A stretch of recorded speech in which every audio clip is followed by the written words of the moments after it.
When we say nihilism and you don't know what we're talking about, it is our job to illuminate for you. We are sure the first question coming to your mind is what is nihilism? And the answer to your question is that nihilism is a movement. It is focused on the belief that all values are baseless and that nothing can be known or communicated.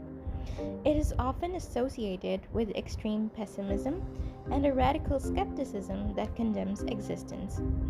A true nihilist would believe in nothing, have no loyalties, and no purpose other than perhaps an impulse to destroy. It was Ivan Turgenev, a Russian novelist, who, in his celebrated novel Fathers and Sons, written in 1862, popularized the term through the figure of Bazarov the nihilist.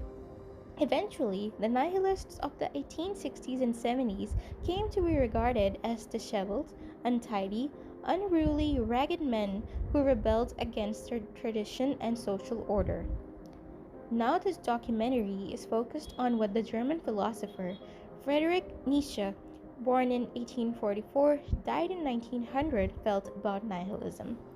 While few philosophers would claim to be nihilist, nihilism is most often associated with Nietzsche, who argued that its corrosive effects would eventually destroy all moral, religious, and metaphysical convictions and precipitate the greatest crisis in human history.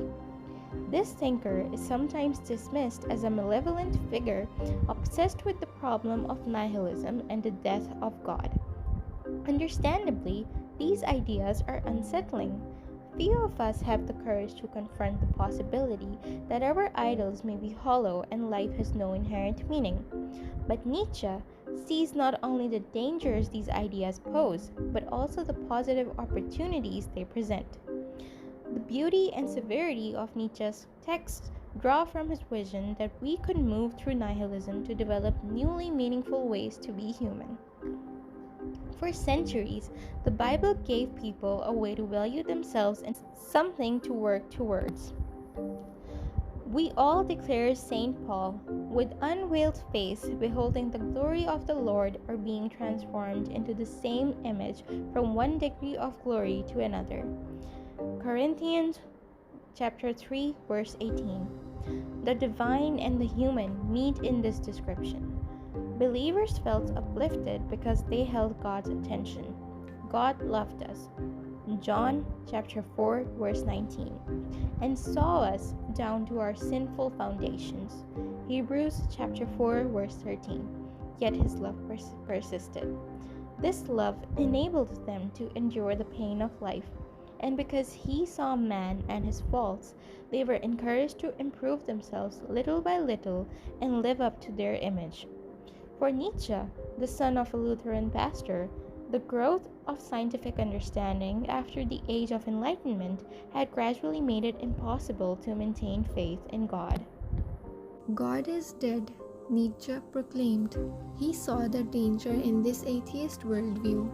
If we weren't suffering to get closer to God, what was the point of life? From whom now would we draw the strength to endure life's difficulty?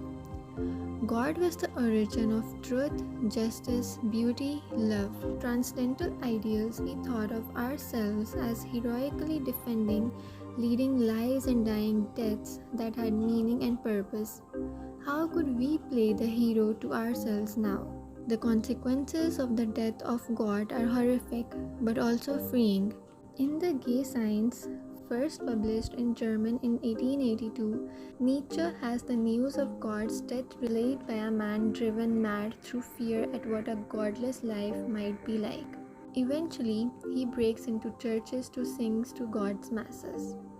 Without God, we are alone, exposed to a natural universe devoid of the comforting idea of a God-given purpose to things.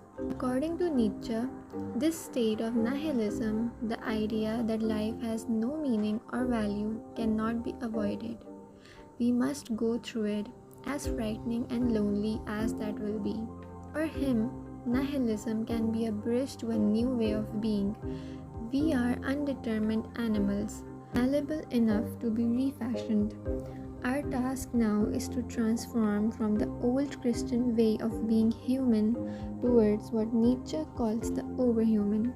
Christianity's problem, in his view, is that it slowly but surely destroys itself.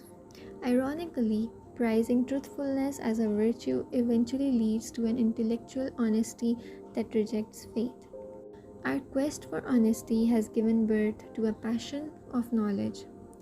Now, the search for answers to life's hardest questions and not the worship of God is our greatest passion. We hunt for the most accurate reasons for our existence and likely find the answers in science rather than the religion. Nietzsche writes for those who are invigorated by questioning. Indeed, knowing and accepting that we are human and fallible, no longer charged with trying to reach a divine standard, leaves us lighter. As he writes in Daybreak, God's death removes the threat of divine punishment, leaving us free again both to experiment with different ways to live and to make mistakes along the way. He wants us to seize this opportunity with both hands. We can be the heroes of our own stories again, once we reclaim from God our creative wills. He encourages us to treat our lives like the creation of works of art, learning from artists how to tolerate and even celebrate ourselves by cultivating the art of looking at ourselves from a distance as heroes. Nietzsche continues to have an immense influence on philosophy and how we see our everyday struggles.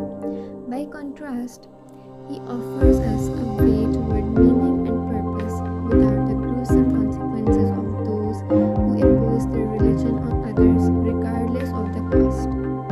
Hence, it can be deduced that many today in these modern times will relate to his belief that we are living through a state of crisis, asking questions about the point of life in an age marked by affluence, image, and the damage wrought by religious fundamentalism.